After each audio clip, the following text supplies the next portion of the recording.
অনেক বাবা-মা আমাকে কমেন্ট করেছেন, "ডাক্তার আমার বাচ্চাকে কটন সিরাপ দিয়েছে। এটা কি শুধু অ্যালার্জির জন্য নাকি বাচ্চাদের জন্ডিসও কমায়?" কেউ আবার ভয় পাচ্ছেন স্টেরয়েড ওষুধ। বাচ্চার লিভারের ক্ষতি হবে না তো? আজকের ভিডিওতে কটন সিরাপ আসলে কি কাজে লাগে আর বাচ্চাদের জন্ডিস কমানোর সঙ্গে এর সত্যিকারের সম্পর্ক কি? সেটা ভিডিওর শেষের দিকে পরিষ্কার করে বলবো। তাই শেষ পর্যন্ত দেখবেন। তাহলে সকল বিষয় নিয়ে কনফিউজ ক্লিয়ার হয়ে যাবে। আর হ্যাঁ, আমাদের চ্যানেলে আপনি নতুন দর্শক হয়ে থাকলে এই ধরনের ইনফরমেটিভ ভিডিও পেতে সাবস্ক্রাইব করে রাখুন এবং শেয়ার করে অন্যকে দেখার সুযোগ করে দিন। ধরুন একটি ৬ মাসের বাচ্চা হালকা জ্বর, অ্যালার্জি আর শরীরে র্যাশ। রিপোর্টে দেখা গেল বিলিরুবিন একটু বেশি। ডাক্তার প্রেসক্রিপশনে লিখে দিলেন কটন সিরাপ। বাসায় এসে মা-বাবার মাথায় একটা প্রশ্ন, এই সিরাপ কি বাচ্চার জন্ডিস কমানোর জন্য? এই প্রশ্নটি অনেকে জানতে চান। চলুন তাহলে জানা যাক। আগে জানুন কটন সিরাপ কি। এর জেনেরিক নাম হলো প্রেডনিসোলন। এটি স্টেরয়েড বা কর্টিকস্টেরয়েড গ্রুপের ওষুধ। এর মূল কাজ হলো প্রদাহ ও অ্যালার্জি কমানো। তবে অনেকে জানতে চেয়েছেন এটি কি জন্ডিস কমাতে কাজ করে? এই প্রশ্নের উত্তর ভিডিও শেষে দেওয়া হবে। এখন জানুন কোন কোম্পানির তৈরি এই প্রোডাক্টটি। কটন সিরাপের প্রস্তুত ও বাজারজাতকারক কোম্পানি হলো ইনসেপ্টা ফার্মাসিউটিক্যালস লিমিটেড। এখন জানুন কটন সিরাপের কাজ কি।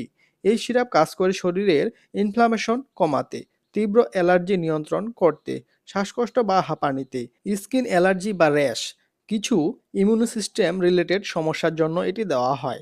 শিশুদের ক্ষেত্রে ডোজ খুব হিসাব করে দেওয়া হয়। কেন চিকিৎসক বাচ্চাদের কটন লেখেন? যখন সাধারণ সিরাপে কাজ হচ্ছে না, অ্যালার্জি বা প্রদাহ খুব বেশি, দ্রুত উপসর্গ কমানোর দরকার, তখন স্বল্প সময়ের জন্য প্রেডনিসোলন দেওয়া হয়। আপনার বাচ্চাকে কি কখনো কটন সিরাপ দেওয়া হয়েছে? কোন সমস্যার জন্য দেওয়া হয়েছিল? কমেন্টে লিখুন। এতে করে আরেকজনের উপকারে আসবে। এখন জানুন কাদের জন্য উপযোগী এই সিরাপটি। ডাক্তারের পরামর্শে তীব্র অ্যালার্জি বা ইনফ্লামেশনে, নির্দিষ্ট কিছু জটিল কন্ডিশনে এটি উপযোগী হতে পারে। কাদের জন্য নয়? নবজাতকের সাধারণ জন্ডিসের নিজের ইচ্ছে দেওয়া যাবে না। ডাক্তারের পরামর্শ ছাড়া নয়। যেসব বাচ্চার গুরুতর লিভারের সমস্যা, দীর্ঘদিন ইনফেকশন, ইমিউনিটির সমস্যা আছে, তাদের ক্ষেত্রে এটি দেওয়া যাবে না। তাদের ক্ষেত্রে সতর্কতার সাথে ব্যবহার করতে হবে। কিভাবে খাওয়াবেন ও কতদিন খাওয়াবেন? এই অংশটি অনেকেই জানতে চায়। এটি সাধারণত বয়স ও ওজন অনুযায়ী ডোজ নির্ধারণ করে থাকেন চিকিৎসক। সাধারণত খাবারের পরে ৩ থেকে ৭ দিন বা চিকিৎসকের নির্দেশ অনুযায়ী দেওয়া হয়। কয়েকদিন বেশি হলে হঠাৎ বন্ধ করা যাবে না। সম্ভাব্য পার্শ্ব প্রতিক্রিয়া: বাচ্চাদের ক্ষেত্রে ক্ষুধা বেড়ে যাওয়া, পেটের সমস্যা, মুখ ফোলা ভাব, ঘুমের সমস্যা, দীর্ঘদিন খেলে ওজন বাড়া, তাই ফলো আপ খুব জরুরি। আপনি কি বাচ্চাদের স্টেরয়েড ওষুধ দিতে ভয় পান নাকি ডাক্তারের উপর ভরসা করেন? কমেন্টে জানান। গুরুত্বপূর্ণ সতর্কতা: নিজের সিদ্ধান্তে দেবেন না। অন্য বাচ্চার প্রেসক্রিপশন কপি করবেন না। জন্ডিস থাকলে অবশ্যই ডাক্তারকে আগে জানাবেন। এখন মূল প্রশ্নের উত্তর, যে প্রশ্নটি জানতে আপনি ভিডিওটি এত দূর পর্যন্ত দেখছেন। প্রশ্নটি হলো কটন সিরাপ কি বাচ্চাদের জন্ডিস কমায়? সোজা ও পরিষ্কার উত্তর হলো কটন সিরাপ বাচ্চাদের সাধারণত জন্ডিস কমানোর ওষুধ নয়। নবজাতকের বা ভাইরাল জন্ডিসে এটি রুটিনে দেওয়া হয় না।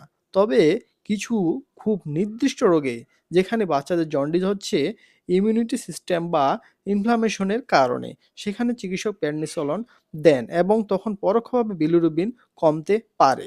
বাচ্চাদের জন্ডিসে কটন সিরাপ চিকিৎসকের সিদ্ধান্ত ছাড়া এটি দেওয়া উচিত নয়।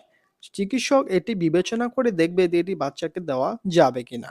অতএব ভিডিওটা যদি উপকারী মনে হয় তাহলে একটি লাইক দিন। বাচ্চাদের স্বাস্থ্য নিয়ে এমন সহজ ভিডিও পেতে চ্যানেলটি সাবস্ক্রাইব করুন। আর আপনার প্রশ্নের কমেন্ট লিখুন। পরের ভিডিওতে উত্তর দেওয়া হবে আপনার প্রশ্নটির উপর ভিত্তি করে।